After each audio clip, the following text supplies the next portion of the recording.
Bueno, qué gusto estar con ustedes, qué gusto conocerles. He sabido de ustedes ya de varios años atrás. Pues conozco a Alexis y a Carlos de más de 11 años posiblemente. Y bueno, supe de ustedes desde que inició la iglesia aquí, cuando ellos comenzaron a congregarse. Así es de que les conozco de oídas, pero me da mucho gusto poder ponerle rostro a la iglesia, a algunos hermanos. Y de verdad, hermanos, qué bendición. Es una bendición poder estar con ustedes en esta mañana. Y bueno, vamos a entrar al mensaje, hermanos. Efesios, abra sus Biblias allí en la carta de Efesios, por favor. Capítulo 1.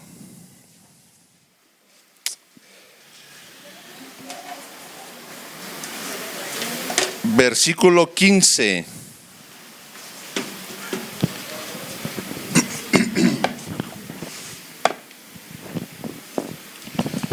Versículo 15 hasta terminar el capítulo. Es un poco difícil para mí adentrarme a un pasaje sin abordar el contexto, y la verdad es que el contexto es muy amplio. Y es muy difícil para mí también compartir un mensaje que dure 45 minutos. Yo recuerdo siempre a mi pastor levantándose después de casi una hora, yéndose hasta atrás y haciéndome señas. Es hora, termina. Pero bueno, voy a tratar de hacerlo lo más conciso posible. No sé cuánto tiempo aproximadamente acostumbran. Excelente. Bueno, mi hora de comida es a las 2, así es de que voy a tratar de terminar 11:30. Bien, tenga su Biblia ahí abierta, el versículo 15, por favor. Vamos a orar.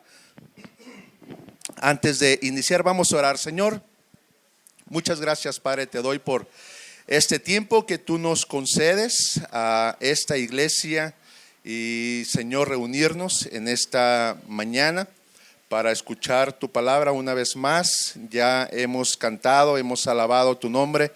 Agradecemos, Señor, porque tú has hecho una obra maravillosa en nosotros, la cual fue dar tu vida en la cruz por nuestros pecados. Nos has redimido, como algunos hermanos daban acciones de gracias.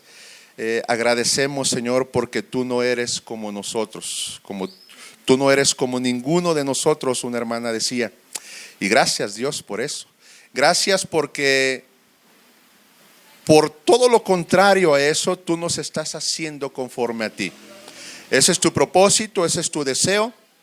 Y rogamos, Señor, que tú cumplas esa obra, que tú completes esa obra, Señor. Sabemos que lo harás. Tu palabra dice que tú completarás esa obra en nosotros, en cada uno de los hermanos aquí presentes. Y gracias, Padre, por esta iglesia en específico, en esta iglesia, esta congregación, la iglesia El Camino aquí en Tonalá. Gracias por el pastor Carlos, por su familia, por cada hermano que tú has traído aquí a este lugar y que le has hecho formar parte de esta iglesia. Bendíceles, guíales, Señor, que crezcan en conocimiento tuyo, en sabiduría, como veremos en el pasaje en esta mañana.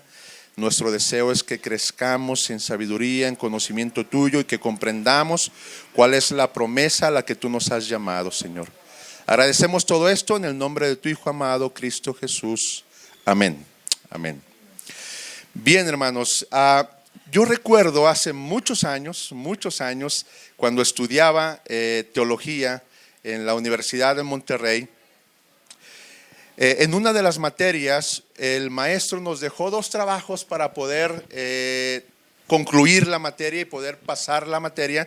Nos dejó 2 trabajos. Uno era hacer un estudio profundo acerca de la muerte de Cristo, en el sentido de saber qué día murió Cristo. Y no vamos a entrar en ese tema ahora, pero él nos encargó un estudio acerca de cuándo murió Cristo, qué día murió Cristo y por qué.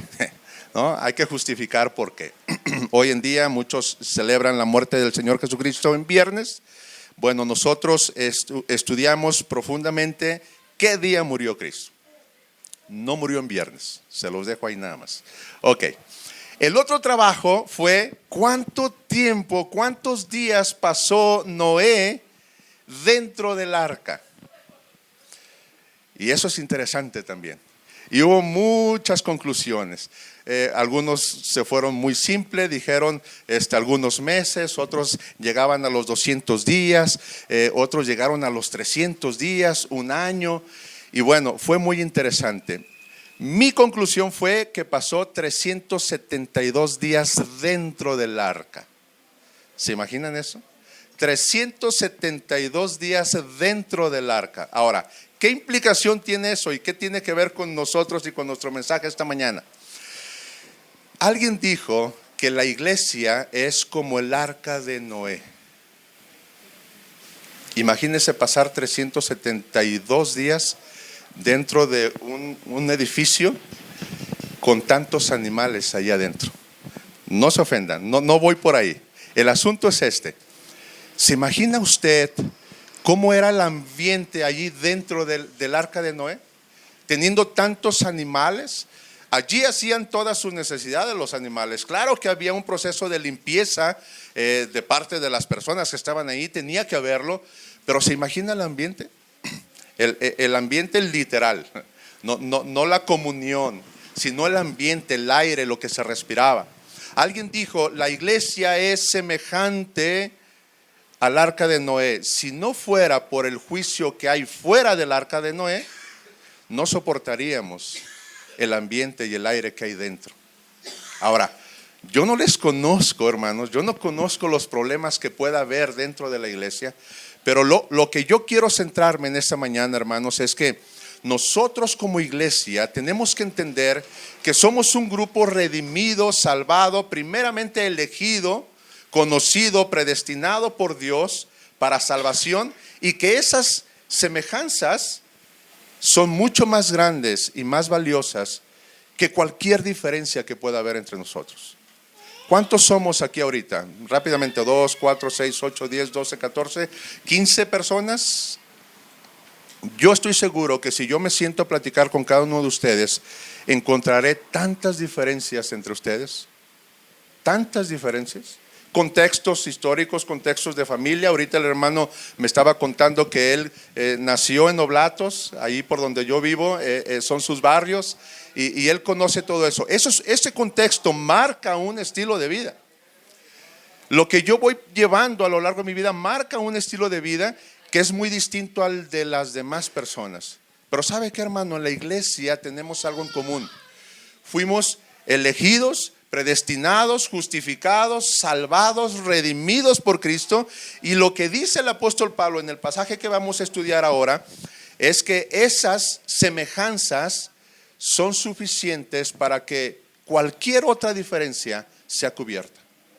Ese es el contexto del pasaje que vamos a leer, y quiero adentrarlo ya al versículo 15. Dice el versículo 15: por esta causa, ¿cuál causa? Que ustedes, hermanos de Éfeso, fueron elegidos, predestinados, redimidos, elegidos pues para salvación y para ser semejantes a Cristo. Por esa causa, dice Pablo, yo, habiendo oído de vuestra fe en el Señor Jesús y de vuestro amor para con todos los santos, por esa causa, y detengámonos un poquito aquí, dice Pablo, habiendo yo oído de vuestra fe en el Señor Jesús y de vuestro amor para con todos los santos. Hermano, la iglesia se ama. Los santos, que son ustedes, se aman entre sí. Tiene que haber amor entre ustedes. Tiene que haber una unión, una unidad en amor, porque eso es lo que hacen los santos. Dice Pablo, yo escuché de su fe, yo escuché de su amor para con todos los santos. Pregunta, ¿se aman entre ustedes, hermanos? Yo puedo ver que hay unidad, pero yo no conozco sus corazones. Hay ocasiones en los yo mismo lo he sentido, confieso. Hay ciertas diferencias con algunos hermanos y hay ocasiones que llega a decir, híjole, ahí viene el hermano. ¿Le ha pasado? ¿Le ha pasado? Es natural, somos humanos, somos carne. Pero hermano, el amor va mucho más allá de eso. El amor, dice el apóstol Pablo, ustedes he escuchado de que se aman, de que aman a todos los santos. El amor va mucho más allá de las diferencias que pueda haber entre nosotros. Sí, el hermano piensa distinto que yo, el hermano es muy serio y a veces pensamos y decimos que amargado. No, es serio, es todo lo que es el hermano, es serio, no es tan sociable como nosotros. Bueno, yo soy muy antisocial. Yo soy muy, con mis grandes amigos me abro, pero soy muy penoso, soy muy, ¿cuál es la palabra? Tímido, soy muy tímido, de verdad, a mí me da mucha, no sé, me cuesta trabajo socializar y tengo que hacerlo. Pero hermano, los hermanos son diferentes a nosotros, tenemos que amarlos. Porque no los amamos, según el apóstol Pablo, lo que vamos a ver más adelante y el contexto que les decía, según el apóstol Pablo, no amamos a los hermanos porque nos caen bien. No, eso no es amor. De hecho, el mismo apóstol Pablo nos dice que el Señor Jesucristo dijo, ¿qué hacen de diferente a los de allá afuera si ustedes son amables con los que son amables con ustedes? Si ustedes aman a los que les aman, ¿cuál es la diferencia entre nosotros y la gente del mundo? No, el amor no es porque el hermano me cae bien, porque el hermano es bien agradable, porque el hermano siempre está preguntándome cómo estoy y siempre me atiende y me ayuda, y el hermano no es un pan de Dios, el hermano, por eso lo amo. No, eso no es amor. ¿Por qué amamos a los hermanos entonces? Porque son hijos de Dios. Porque tienen el sello del Espíritu Santo en ellos. Si alguno dice que ama a Dios y aborrece a su hermano, ¿qué es? Es un mentiroso. Y a veces somos mentirosos por ignorancia. Somos ignorantes, aparte de mentirosos. Aparte de mentirosos somos ignorantes. No, es que no, el hermano no. ¿Cómo puedo amar a alguien así? Bueno, ¿cómo pudo Dios amarte? ¿Cómo Dios pudo amarme a mí? A alguien así. Si yo les cuento mi contexto de vida. Mira, hermano, yo nací en la cárcel. Dese una idea. ¿Ha estado alguien en la cárcel? Bien. Ok, yo nací en la cárcel, hermano. Le voy a dejar bien intrigado hoy.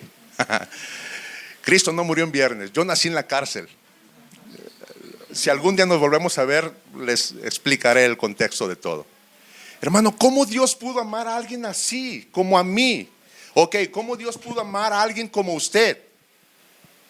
Bueno, la próxima vez que usted vea y diga, ay, el hermano ahí viene, es que, ok, ámalo, porque Dios lo amó. Y porque Dios te amó a ti, Dios me amó a mí, por esa razón debemos amar a los hermanos.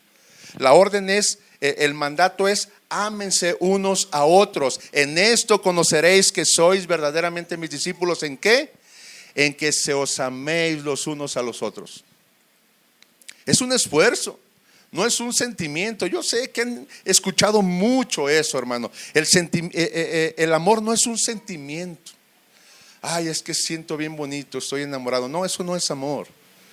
El amor es un mandato.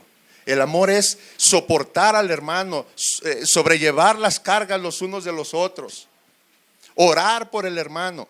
Déjeme darle un tip. Si usted siente que a alguien le cae mal, que a alguien le desagrada, ore por él. Ore por él.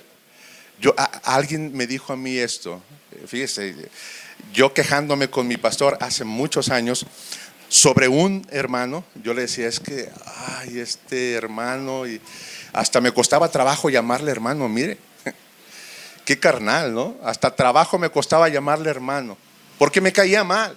Y el pastor me dijo, ora por él. ¿Sabes por qué? Me dijo, porque nadie puede orar, nadie puede odiar a alguien por quien está orando. Pruébelo, inténtelo. Elija a la persona que más mal le cae. Espero que no sea de esta congregación.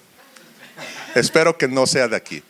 Pero piense en alguien que usted, quizá un vecino, quizá alguien que se topa constantemente durante sus días. piense en esa persona y comience a orar por él.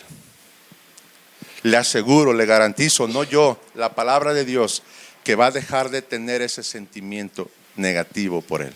Nadie puede odiar por quien está orando. Bien, los hermanos se aman, los santos se aman unos a otros. Continúa el apóstol Pablo, versículo 16. Por esta causa, dice versículo 15, por esta causa también yo, habiendo oído de vuestra fe en el Señor Jesús y de vuestro amor para con todos los santos, no ceso de dar gracias por vosotros. ¿Se fija la oración?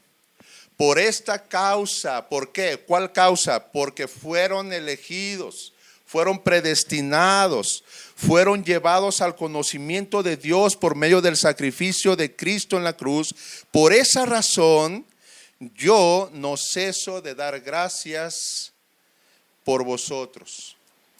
Hermanos, los santos no solamente se aman unos a otros, sin importar diferencias, sin importar que me cae mal. ¿Se fija qué contradictorio puede sonar eso? Yo lo amo, pero me cae mal, pero me desagrada, pero lo amo, tengo que amarlo. No solamente se aman, sino que los santos dan gracias a Dios los unos por los otros. ¿Por qué razón? ¿Cuál es la razón por la cual el apóstol Pablo no cesa de dar gracias a Dios por los hermanos de Éfeso? ¿Por qué razón? Más que predicación, quiero interactuar con ustedes. ¿Por qué razón? Es porque Pablo dice: yo no ceso de dar gracias por vosotros. Ajá. Por su amor, porque los considera hermanos. Simplemente eres mi hermano, aunque, hermanos, yo no elijo, el pastor no elige quién viene aquí a la iglesia y quién no, ¿verdad? Híjole, ahí viene el vecino de acá no, usted no. Dios me salvó, Dios me redargulló y quiero congregarme. No, usted no. Usted no puede. Usted sí, venga, no, usted no. No podemos hacer eso. Nosotros no elegimos quién es elegido por Dios. Es más, nosotros no elegimos ser elegidos nosotros mismos. ¿Cómo pretendemos elegir que alguien más sea elegido o no? Por lo tanto, yo no elijo quiénes son mis hermanos en la fe. De la misma manera en que es imposible que elijamos quiénes son nuestros hermanos en la carne. Yo tengo 12 hermanos. No elegí a ninguno, llegué tarde, soy el último, imagínense. No pude elegir, soy el último. Hermanos, nosotros no podemos elegir quiénes son nuestros hermanos en la fe. Y dice el apóstol Pablo: yo no ceso de dar gracias por vosotros. ¿Por qué? Porque son mis hermanos, por vuestro amor, porque los amo, porque fueron salvados. Y el contexto desde el versículo 3 hasta el versículo 14, otra vez, esa es la base. Porque fueron predestinados en Cristo. Simplemente por eso. Porque son salvos. Por esta causa yo no dejo de dar gracias. Hermanos, esta tarde le voy a dejar tarea. Hoy vamos a orar y a dar gracias por cada uno de los hermanos de la Iglesia del Camino, Tonalá.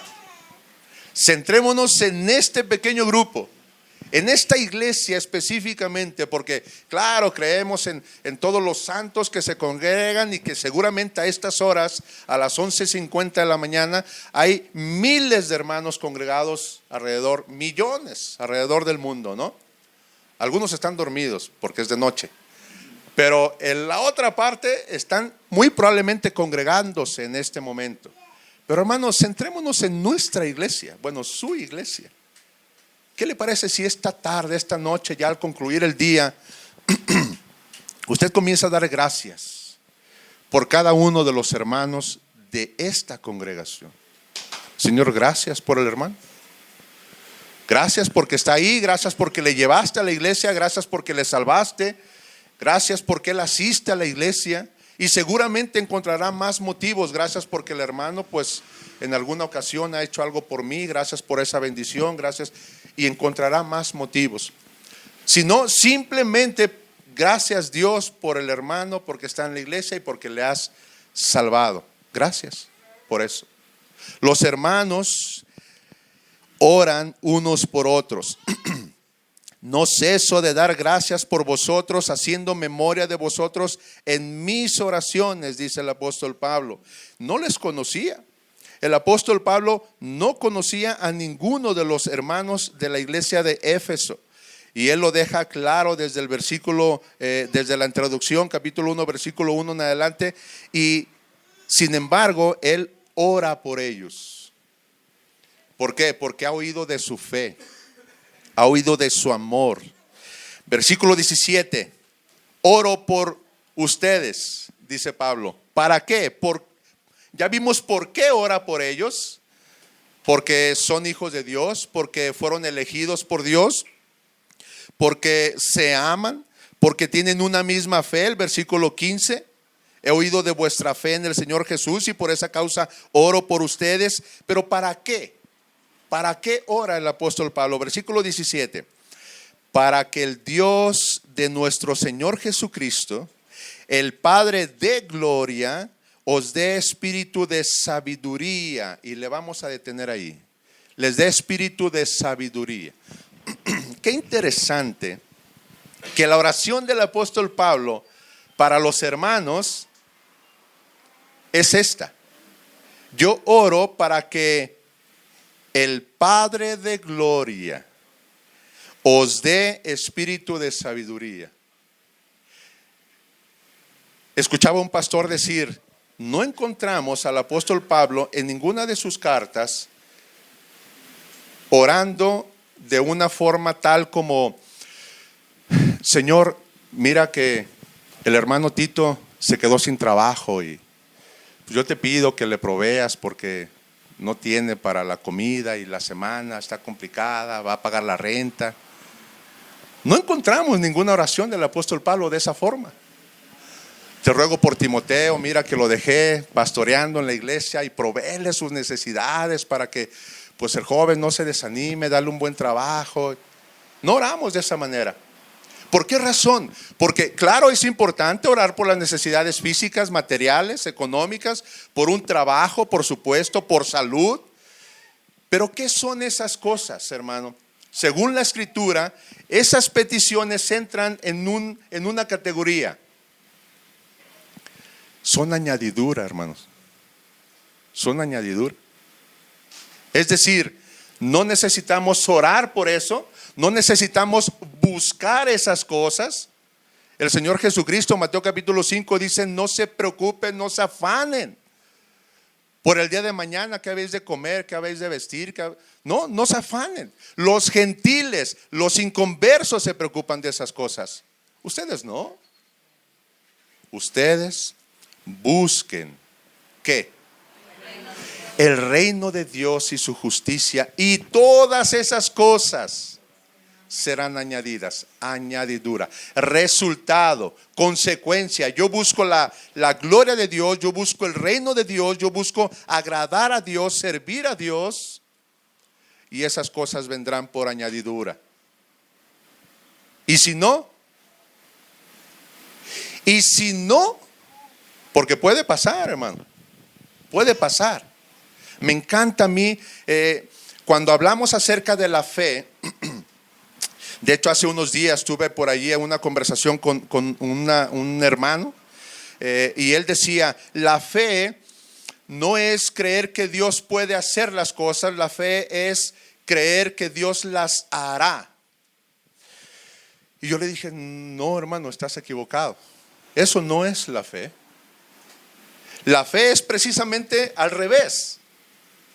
Yo creo que Dios lo puede hacer, yo creo que Dios sí es capaz de hacerlo, tiene el poder para hacerlo, pero Él sabrá si lo hace o no. Y para mí el mayor ejemplo que encuentro, personalmente, para mí el mayor ejemplo que encuentro de la fe, el significado de la fe, lo encontramos en los amigos de Daniel. ¿Recuerda? El rey Nabucodonosor dijo: aquí está la estatua, aquí está mi estatua, y la ley, el decreto es que todos se inclinen ante la estatua, la adoren y le pidan a la estatua. La adoren, adoren esa estatua, mi estatua. ¿Recuerda? ¿Y qué hicieron estos amigos de Daniel? ¿Cuántos eran? 3. Dijeron no. Y el rey los manda a llamar. Lo llevan y el rey, con cierta gracia que no era gracia, misericordia que en realidad no era misericordia, por amor a Daniel les dice: una oportunidad más, porque la ley era: el que no se incline ante la estatua va al horno de fuego. Y el rey les dice: jóvenes, cumplan la ley. No, ya está la ley, cúmplanla, por favor, cúmplanla. Y ellos dicen: no, rey, no, pero van a ser lanzados al lago al lago de fuego. No, eso es para otros. Al horno de fuego. Y ellos dicen: mira, rey, te vamos a explicar cómo funciona nuestra fe. Nosotros creemos que el Dios al que servimos nos puede librar del horno de fuego. ¿Y qué palabras siguen? Y si no. Qué interesante. Ellos dicen: no podemos ser idólatras, adoramos a un Dios, al Dios eterno, al Dios todopoderoso, y solamente ante Él nos inclinamos. Y ese Dios nos puede librar del horno de fuego, pero si decide que no lo hace, no importa, rey, no nos vamos a inclinar ante tu estatua. Esa es la fe, hermano. Esa es la fe, esa es la verdadera fe. Entonces, volvamos a nuestro pasaje. Nosotros debemos de buscar la gloria de Dios, su reino, servirle a Él, agradarle a Él, y todas las demás cosas vendrán por añadidura. Y si no, no importa, porque yo busco la gloria de Dios. Hermano, yo estoy en esta tierra temporalmente. A veces perdemos de vista esa imagen espiritual, mental quizá, de que yo estoy aquí de paso. Recuerde eso. Por lo tanto, no importa lo que me suceda aquí.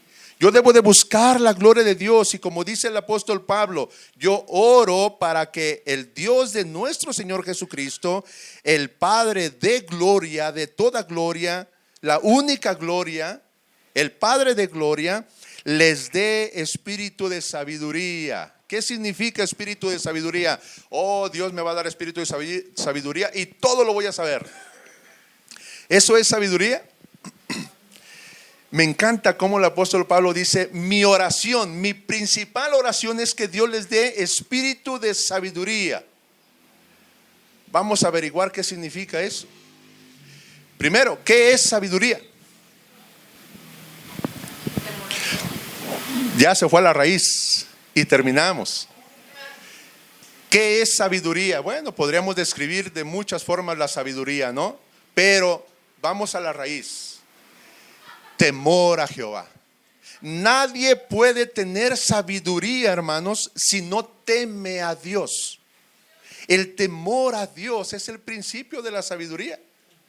No puedes comenzar siquiera a tener sabiduría si no tienes temor de Dios. Y qué maravilloso que el apóstol Pablo ora para que los hermanos de Éfeso sean bendecidos con esta bendición de parte de Dios de recibir espíritu de sabiduría. Es decir, primeramente, Dios, te ruego que les des temor a los hermanos. Dales temor de ti, que te teman a ti, al único Dios verdadero. Hermano, le tememos a tantas cosas. Pero dice el apóstol Pablo: oro para que tengan espíritu de temor. Y la sabiduría, hermano, vendrá, podríamos decirlo de igual manera, por añadidura. Oh, la gente busca conocimiento hoy en día. Hoy en día la gente busca tanto conocimiento. Y qué triste es que estando en el momento de más avance tecnológico, es el tiempo, la década, y no importa en qué año escuchen esto, es la década más ignorante que ha vivido la humanidad. Estamos saturados de conocimiento, saturados. Vivimos haciendo esto. Espero que ustedes no. Bueno, y tampoco yo, pero la sociedad hoy en día vive con una pantalla y haciendo esto, mire. Para arriba. El que sigue. Lo que sigue. 5 segundos, no me interesó, pum, el que sigue. Te doy una oportunidad a ti. 5 segundos, me cautivaste, ok, me quedo a verlo. Si no, el que sigue, el que sigue, el que sigue.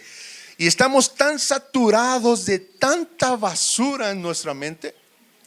A veces pretendemos que sea conocimiento, pero no almacenamos nada realmente concreto. No retenemos nada en nuestras mentes, mucho menos en el corazón. La gente hoy se afana por tener conocimiento y ha descuidado completamente la sabiduría. ¿Qué importa tener conocimiento? De verdad, miren, a mí me encanta saber, de verdad yo amo saber. Me encantan los libros, me encantan las Biblias, no las he leído todas las que tengo, pero me encanta tener Biblias y libros y libros. Si alguien quiere regalarme algo algún día, regáleme 2 cosas, bueno, una de 2 cosas, o las 2 cosas de una vez. Un libro y 1 kilo de café. Bueno, medio kilo de café, está bien, está muy caro. Medio kilo de café o un libro. Pero hermano, ¿qué importa tener tanto conocimiento? ¿Qué importa tener tantos libros? Dice mi esposa, oye, ¿cuándo vas a leer tanta Biblia que tienes? Bueno, posiblemente no me alcance el tiempo para leerlas. ¿Qué importa el conocimiento si no se tiene el temor de Dios, hermano? Dígame usted, ¿quién es la persona más inteligente que conoce? No me diga que es su esposo, que sí creo que sea inteligente, o su esposa. Pero hermano, hoy en día conocemos nombres, ¿no? Mundialmente pues conocidos, ¿no? Genios, gente con una mente increíble, y uno dice, caray, ¿cómo hicieron esas cosas? ¿Cómo crearon? Bueno, en el sentido muy humano, muy terrenal, ¿cómo crearon esas cosas? El único creador es Dios, pero de repente encontramos simplemente, hermano, esto. O sea, yo estoy sorprendido de esto, de verdad. Tengo una tía que murió tenía una tía que murió el año pasado. Murió de 110 años. 110 años murió ella. Hermano, ella no sabía qué era esto. Y yo estaba sorprendido. Ella en su vida utilizó un celular. No, ni siquiera supo de la existencia de los celulares. Y yo platicando con mi esposa, yo le decía, yo creo que si mi tía hubiese podido hablar una videollamada con mi mamá, se hubiera asustado, ¿no? Sabiendo que estaban a 5 horas de distancia y es cerca. Pero hermano, ahorita le marco a un amigo que tengo en China. Bueno, a lo mejor lo voy a despertar, ¿va? Pero podemos hablar con gente que está al otro lado del mundo, literalmente. Y uno dice, ¿qué inteligencia para crear eso? Pero esa gente está muriendo sin Dios. ¿Y de qué sirvió tanta inteligencia si no hubo temor de Dios para tener sabiduría? Porque la sabiduría es el temor de Dios. Sabiduría es amar a Dios, temer a Dios, servir a Dios, agradar a Dios, buscar a Dios. No a los hombres, no la inteligencia, no el conocimiento, porque ¿de qué sirve tanto conocimiento? Al final de cuentas el destino es el mismo, el mismo. Me encanta, el pastor Sugel Michelén dice, hermanos, un cristiano multimillonario, graduado de Harvard, tiene más cosas en común con un hermano que no sabe leer, que vive en Arenales Tapatíos, y que el hermano tiene apenas el sueldo mínimo al día. Esos 2 hombres tienen más cosas en común por el temor a Dios que 2 personas de la misma clase social, es más, de la misma casa, sin conocer a Cristo. ¿Se fija cómo la fe en Cristo nos une? Sin importar conocimiento, sin importar la sociedad en la que hayamos vivido, la clase, sin importar el trabajo que tengamos. Por eso yo les decía al inicio, seguramente encontraré diferencias enormes entre ustedes, entre nosotros. Pero las diferencias son nada comparadas con las semejanzas que tenemos, porque las semejanzas que tenemos no dependen de nosotros, sino de Dios. Él nos eligió, Él nos predestinó, Él nos está formando a su imagen, a la imagen de su Hijo, y no nos dejará hasta que seamos hechos realmente conforme a la imagen de su Hijo. ¡Qué maravilla! Y entonces podemos hablar entre nosotros y decir, mira hermano, échale ganas, vamos hacia el mismo destino, vamos hacia el mismo propósito, buscamos lo mismo y un día seremos iguales. Un día ustedes y yo seremos iguales, hermano. Hoy nos afanamos y nos enorgullecemos a veces. No, es que no somos. ¿Ha escuchado esa frase? Ay, cómo odio esa frase. No somos iguales. Cada mañana. No, ya no, ¿verdad? En las mañaneras. No somos iguales, no somos iguales, no somos iguales. Y repiten tanto esa frase, no somos iguales. Y a veces nosotros decimos, no, es que no somos iguales. Bueno, no eres igual ahorita, pero un día vas a ser igual. Y deberías de gloriarte en eso. En que un día seremos iguales. Ustedes y yo seremos iguales. ¿Iguales a qué? ¿A mí? ¿Iguales a usted? No, gracias a Dios no. Seremos iguales a Cristo. Y eso es lo que nos debe de dar gozo, esperanza. Y podemos detenernos mucho más en este pasaje, pero tenemos que avanzar, hermanos. Versículo 17. Para que el Dios de nuestro Señor Jesucristo y el Padre de gloria les dé espíritu de sabiduría, de temor, que teman a Dios, y también de revelación en el conocimiento de Él. Ahora sí, vamos al conocimiento. Primero, sabiduría, es la base. Porque sin esa base, sin el temor a Dios, sin la sabiduría de Dios, el conocimiento no es nada. Según la Escritura, el conocimiento, ¿qué produce? Envanece. El conocimiento envanece. El conocimiento me va a traer vanidad, precisamente. Pero cuando mi base es la sabiduría por medio del temor a Dios, ese conocimiento se hace maravilloso.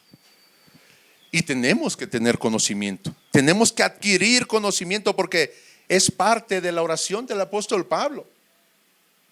Y se fija que el apóstol Pablo no ora banalidades, no ora cosas terrenales, no ora afán de la vida. Él ora porque tengamos revelación en el conocimiento, pero ¿de qué? De Él, de Cristo. Hay conocimiento de verdad. A veces mi esposa a veces hace algunas preguntas, ¿no? Oye, ¿y de dónde habrá salido esto? Le digo, pues fíjate que allá en el año 1870 y tantos, y le cuento la historia, ¿no? Que no es cierto, pero dice mi esposa, que tampoco ella sabe, y dice, ¿y cómo sabes?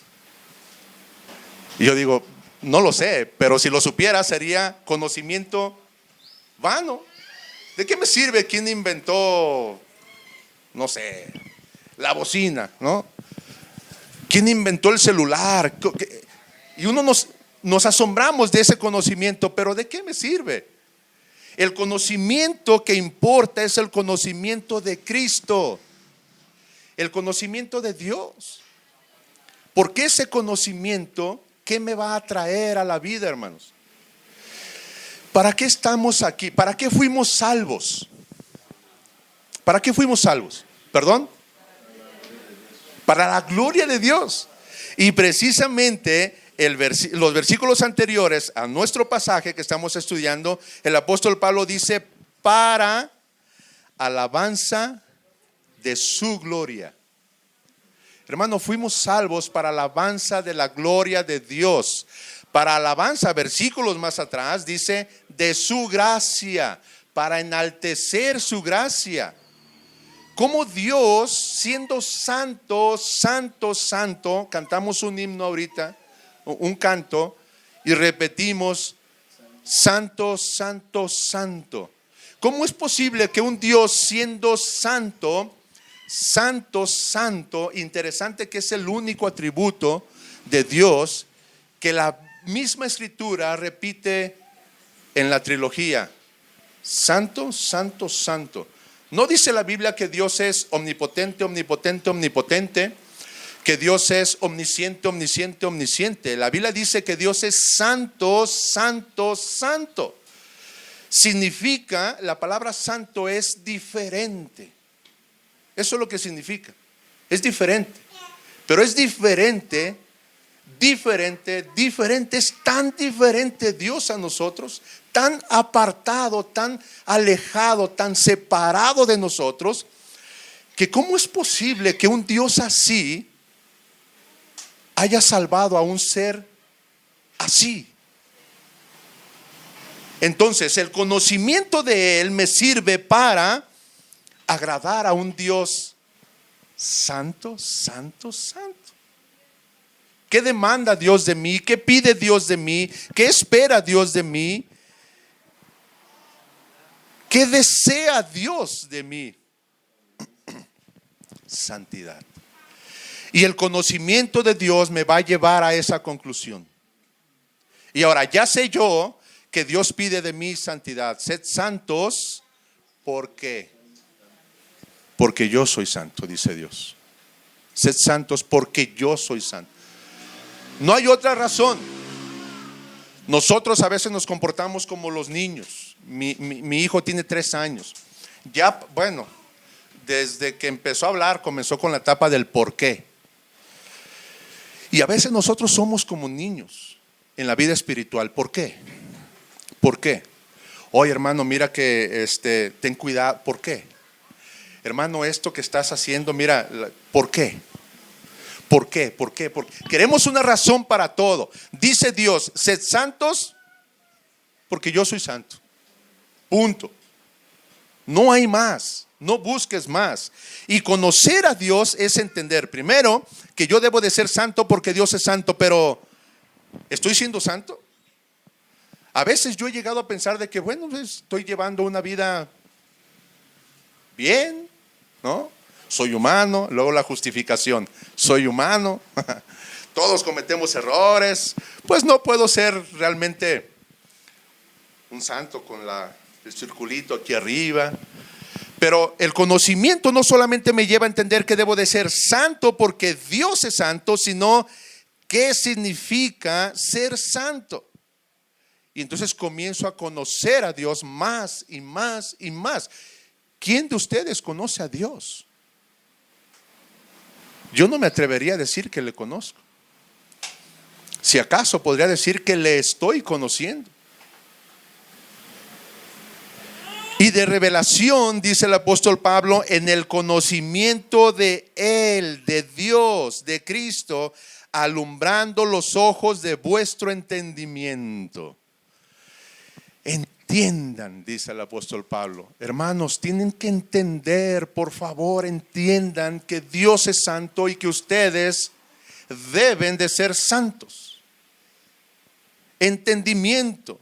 Y qué difícil es el entendimiento del ser humano. Yo a veces le digo a mi hijo, hijo, por favor, de verdad, duele disciplinar a los hijos. Y luego los hijos son, manipuladores. Mi hijo, yo le digo, a ver, dame esto, ¿no? Está jugando con algo, deja eso. A ver, dámelo. No te lo voy a dar, me dice. Tiene 3 años, bueno, ya va a cumplir 4 años. No te lo voy a dar. Le digo, hijo, no me hables así, no me respondas así, disciplina. Pasan unas horas. Abrek, no juegues con eso. No voy a dejarlo. Abrek, ven, disciplina. Habré que apagar la luz. No la voy a apagar. Y entonces yo lo tomo y le digo, hijo, por favor entiende. De verdad, me duele. Y luego él dice, ya papá, ya voy a aprender. Ya voy a aprender, por favor, ya voy a aprender. No me des nalgada, ya voy a aprender. Y yo, sí, hijo, es que de verdad entiende. Ya voy a entender, papá, ya voy a entender. El entendimiento en el ser humano es difícil. ¿Cuántas veces hemos pecado contra Dios? Y nuestro ruego es, por favor, ya voy a entender. Y viene la disciplina del Señor, o la gracia del Señor. Pero dice el apóstol Pablo, yo ruego para que tengan primero espíritu de sabiduría y también que tengan espíritu de revelación en el conocimiento de Dios, de Cristo, para que sus ojos de vuestro entendimiento sean alumbrados, que su entendimiento realmente sea luzado, sea alumbrado, que podamos ver. Es interesante que Pablo utiliza el ejemplo de los ojos, para que los ojos, sus ojos del entendimiento sean alumbrados. A mí ya me falla mi vista. Físicamente mi vista ya me está fallando. Yo ya no puedo leer a la Biblia, de aquí sí leo.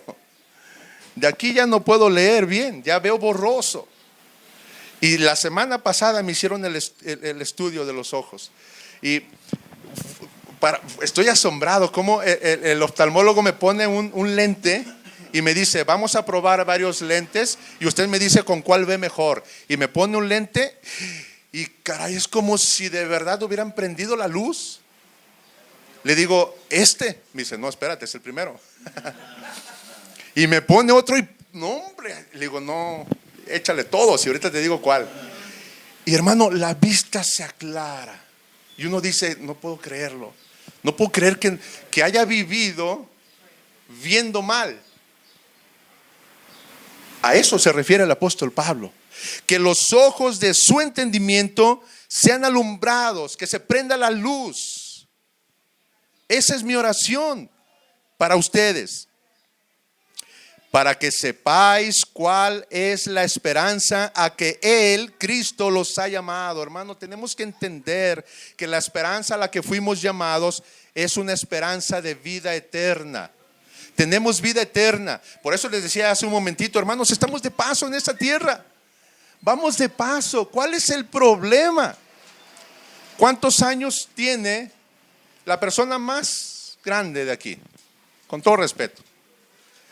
Bueno, 65 años la hermana. Uno dice, caray, toda una vida. Yo tengo 45, hermanos. Y yo siento que ya no puedo más. 45, la hermana tiene 65. Mi tía que murió de 110 años. 110 años. ¿Perdón? Ni a la mitad vamos. Y uno siente que ya se cansó.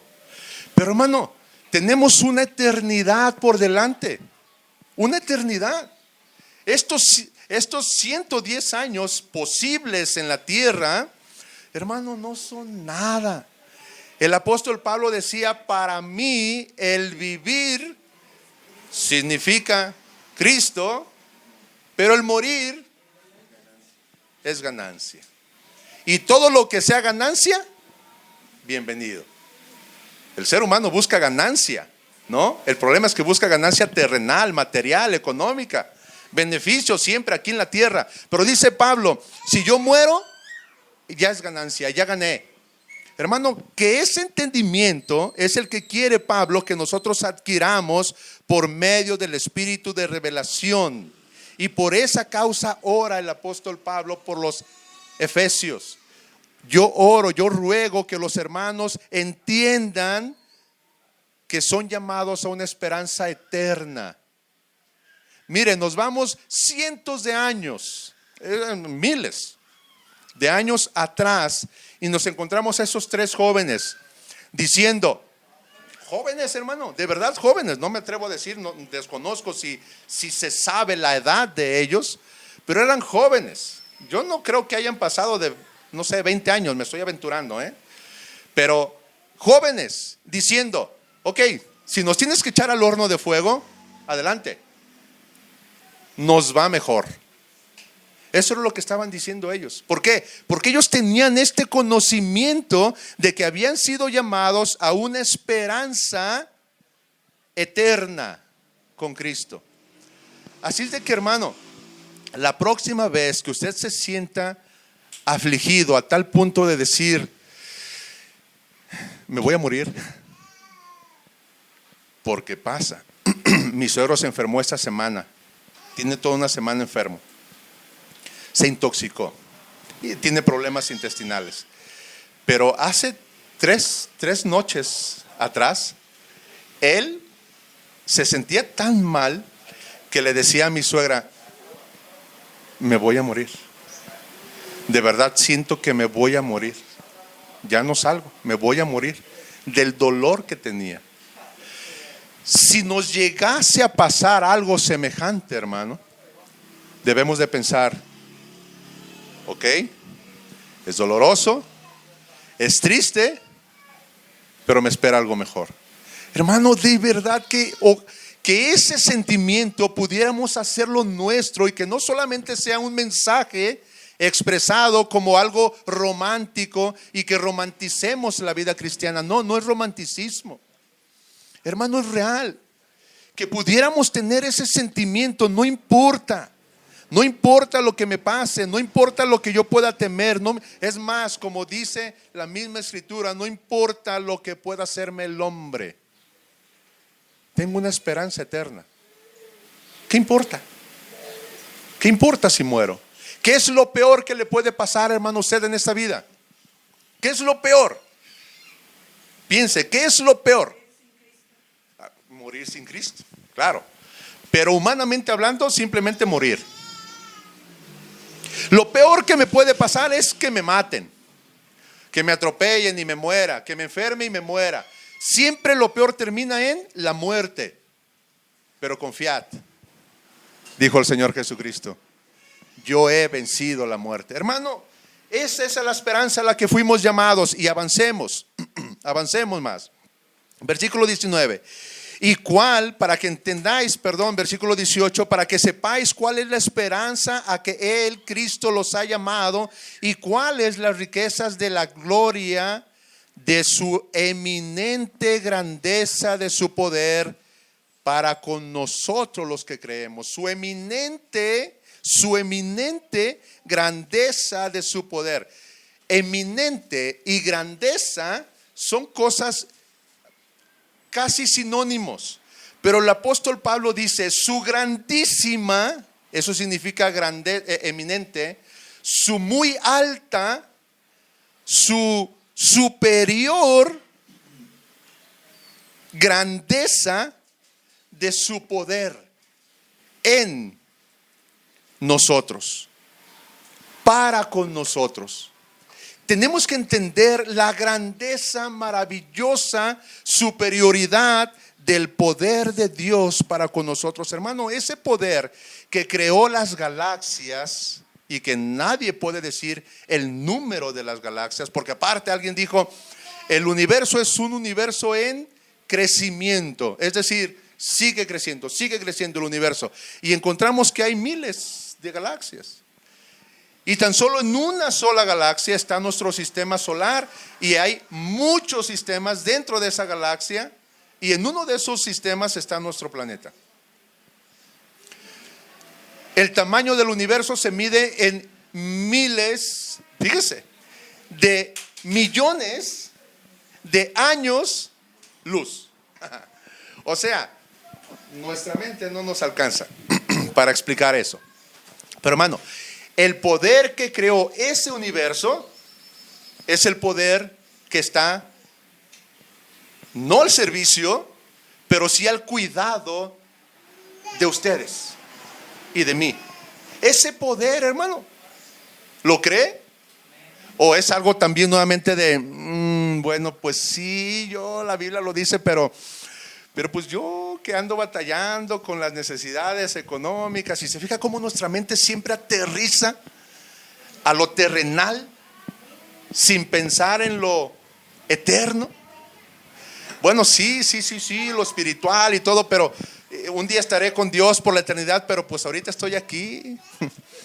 Entonces pues ahorita lo que hay que buscar aquí. No, hermano, no. De verdad, el deseo de la oración de Pablo es que los hermanos entiendan que no importa qué suceda en esta tierra, nuestra mente debe estar pensando en el futuro, en la eternidad, y entender que ese poder creador es el poder que está al cuidado de nosotros. Dice el apóstol Pablo, según la operación del poder de su fuerza. El poder de la fuerza de Dios. ¿Usted puede medir el poder de la fuerza de Dios?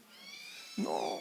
Si no podemos medir el universo, que ya es infinito en entendimiento para nosotros, ¿cómo podríamos definir o entender el poder que creó ese universo?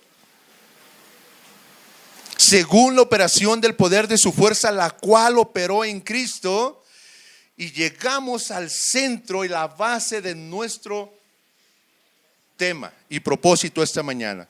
Según la operación del poder de su fuerza, la cual operó en Cristo, resucitándole de los muertos y sentándole a la diestra en los lugares celestiales, sobre todo principado y autoridad y poder y señorío y sobre todo nombre que se nombra, no solo en este siglo, sino también en el venidero.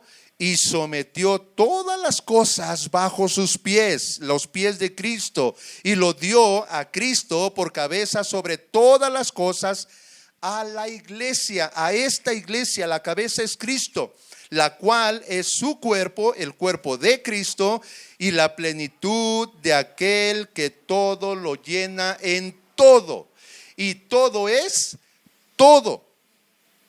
Hermano, el poder que creó el universo es el poder que operó en Cristo cuando lo resucitó de los muertos después de 3 días. Y ese mismo poder que resucitó a Cristo es el poder que resucitó a usted y a mí cuando estábamos muertos en nuestros delitos y pecados. ¿Se da cuenta del poder que está a nuestro cuidado, a nuestra atención, a nuestro sostenimiento?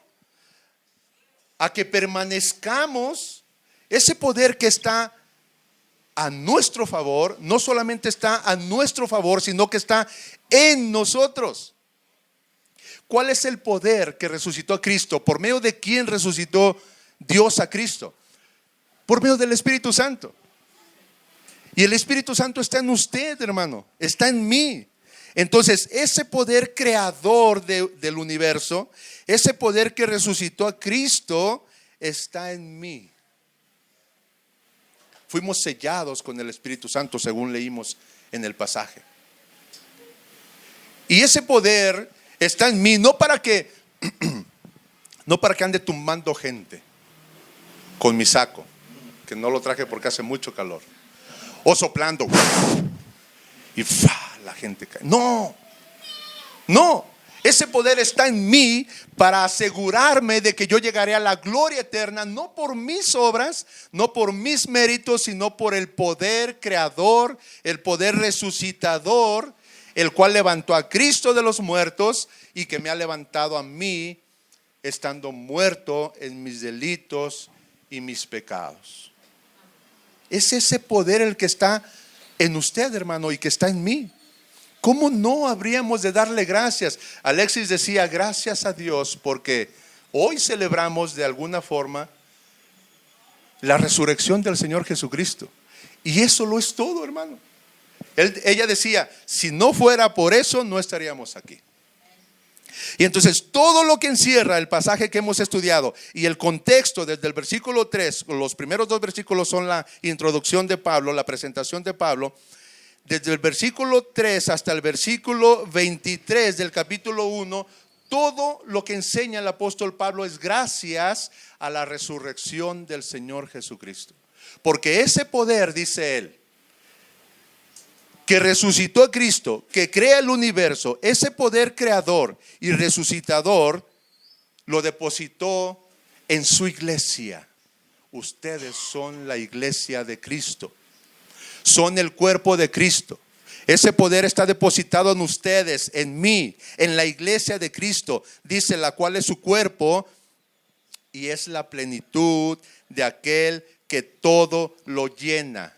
Aquel que está sentado a la diestra y que recibió un nombre que es sobre todo nombre, que se nombre, no solo en este siglo, dijo el apóstol Pablo hace ya cerca de 2000 años, sino en los siglos venideros no habrá un nombre sobre toda la tierra que sea semejante al nombre de Cristo, porque el nombre de Cristo está por encima de todo principado, de toda autoridad, de todo poder y de todo señorío. Así es de que, hermano, ¿qué podemos temer en esta tierra? Nosotros preocupándonos por... En la noche vimos una sombra que pasó y nos asusta, nos preocupa lo espiritual y le tenemos miedo. Cuando sabemos que nuestro Señor está sobre todo demonio, sobre todo poder, sobre todo señorío, sobre cualquier cosa en esta tierra, visibles e invisibles, no importa, Cristo está sobre todas esas cosas y Cristo está en mí por su Espíritu Santo que fue derramado en nosotros. Romano lo explica de una manera maravillosa. Así es de que, hermanos, demos gracias a Dios, demos gloria a Dios, no solamente por los hermanos, gracias a Dios por ustedes, gracias Señor porque has salvado a los hermanos, les has congregado en la iglesia, pero no solamente eso, sino que oremos porque reciban sabiduría, que reciban temor de Dios, temor para con Dios, que reciban conocimiento y entendimiento acerca de Dios y que entendamos que todo el poder de Cristo ha sido depositado en nosotros para llevarnos a una esperanza eterna, la vida eterna. No importa, a Dios no le interesa, en un sentido, no le importa lo terrenal, en el sentido de que Él no se preocupa porque alguien ya se enfermó. Híjole, ya se me enfermó este hijo. Bueno, hijo porque es hijo de él.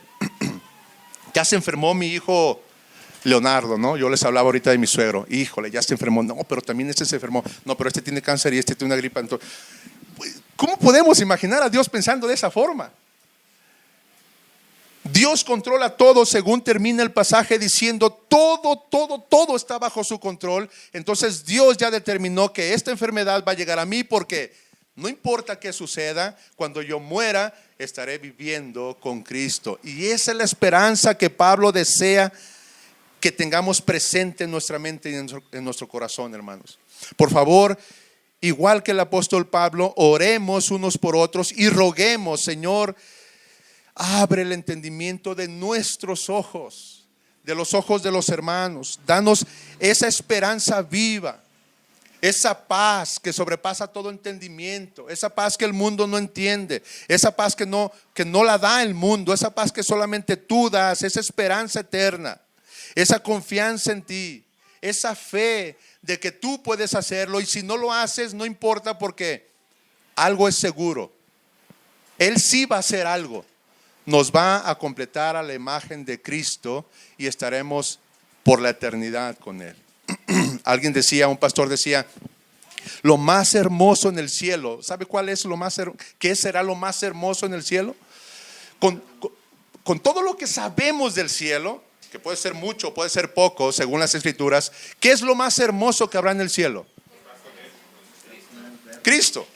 ¿Sí? Hablamos de calles de oro, de muros de perlas y diamantes y esmeraldas, pero no, lo más hermoso en el cielo será Cristo.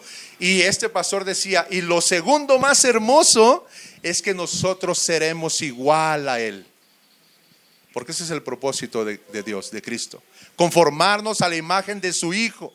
Así es de que, hermanos, qué esperanza tan hermosa, tan maravillosa. Piense en esto la próxima vez que se sienta afligido, que se sienta caído en necesidad, en aflicción, en enfermedad, en problemas terrenales y esfuércese y sea responsable, porque todo hijo de Dios es responsable con sus obligaciones. En su trabajo no debe de haber mejores trabajadores que los hijos de Dios, pero hermano, sepa usted, en su mente avive ese pensamiento: esto es pasajero. Esto es pasajero. Y no importa si viviésemos 969 años como Matusalén. es pasajero y a final de cuentas es nada. Yo ya me siento como Matusalén y apenas tengo 45. Pero tenemos una eternidad con Dios, hermano. Que ese pensamiento nos gobierne no solo el resto del día, sino el resto de la semana, y que en cada situación difícil, humanamente hablando, ese pensamiento se avive en nuestra mente y en nuestro corazón, reavivando esa esperanza. Pero ¿sabe cómo va a ser posible eso, hermano? Orando unos por otros. Orando unos por otros. Así es de que yo le animo, hermano, póngase de pie, por favor. Yo le animo a que tengamos y nos sujetemos y llevemos nuestra mente, como dice la Escritura, cautiva a Cristo. Estoy teniendo pensamientos de desánimo, y los pensamientos así son, es una ruedita de nieve, hermano, que si nosotros la soltamos, termina siendo una avalancha terrible y nos aplasta. Dice la Escritura, lleven su mente, sus pensamientos cautivos a Cristo. Y que cuando tengamos esos pensamientos, hermano, que nos comienzan a atormentar, a causar desánimo espiritual, pensemos, esto es temporal. Señor, aviva mi corazón, aviva mi esperanza en ti. Recuérdame constantemente que tengo una esperanza eterna contigo y que esto es temporal. Señor Dios, gracias, Padre, te damos por tu palabra. Gracias, Padre, por esta bendición tan grande de tener tu palabra, de poderla abrir, de poderla estudiar, escudriñar y encontrar grandes tesoros. Tesoros que nos dan esperanza espiritual. Tesoros que nos dan una fe genuina, una fe que te agrada a ti. No una fe que satisface nuestras necesidades humanas, sino una fe que da gloria a tu amor, a tu gracia, a tus promesas. Una gloria que solamente tú mereces, Señor.